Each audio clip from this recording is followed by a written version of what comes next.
Imaginen la escena. Es 8 de noviembre de 1519. Un grupo de conquistadores españoles llega a un valle y lo que ven los deja, bueno, sin palabras.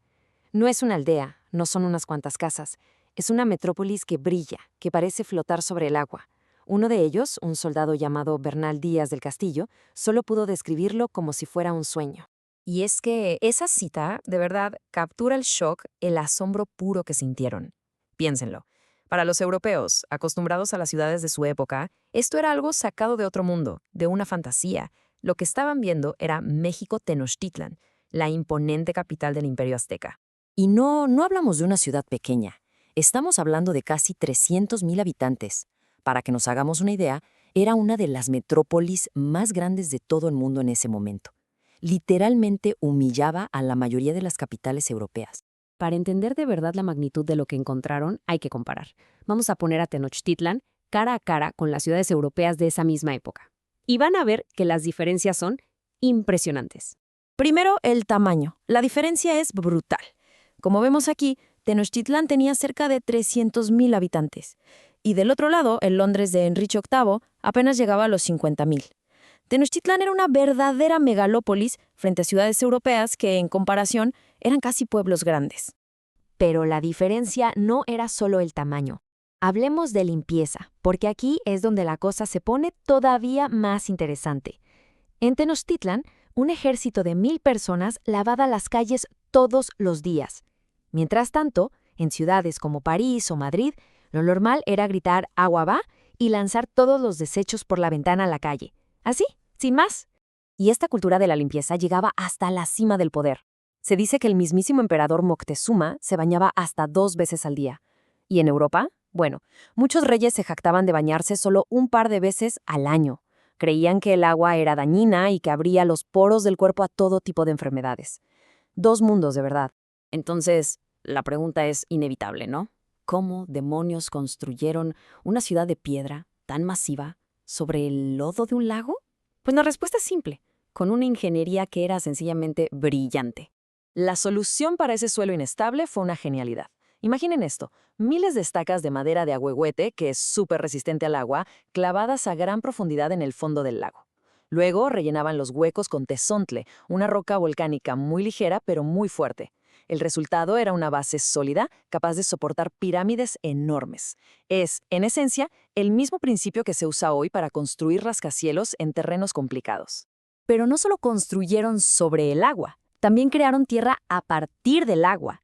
Y aquí es donde entra la famosísima Chinampa, una isla artificial, como un huerto flotante. Y este invento fue el verdadero motor agrícola que alimentó a la gigantesca población de la ciudad. El proceso, como se ve, era muy ingenioso. Delimitaban un área, la rellenaban con el lodo súper fértil del fondo del lago y la anclaban con árboles. Esto creaba una tierra increíblemente rica, siempre húmeda. ¿Y el resultado? Bueno, el resultado era increíble, hasta 4 cosechas al año. Algo que para la agricultura europea de la época, que dependía totalmente de las lluvias, era impensable. Para controlar todo este complejo sistema de agua, construyeron obras monumentales. La más famosa fue un dique de 16 kilómetros de largo.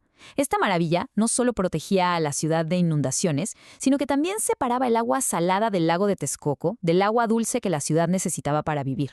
Una obra de ingeniería hidráulica de primer nivel. Ok, ya vimos la ingeniería, pero ¿cómo era la vida diaria en Tenochtitlan? ¿Cómo funcionaba esta metrópolis en el día a día? Pues con una precisión y un orden que ya quisieran muchas ciudades de hoy.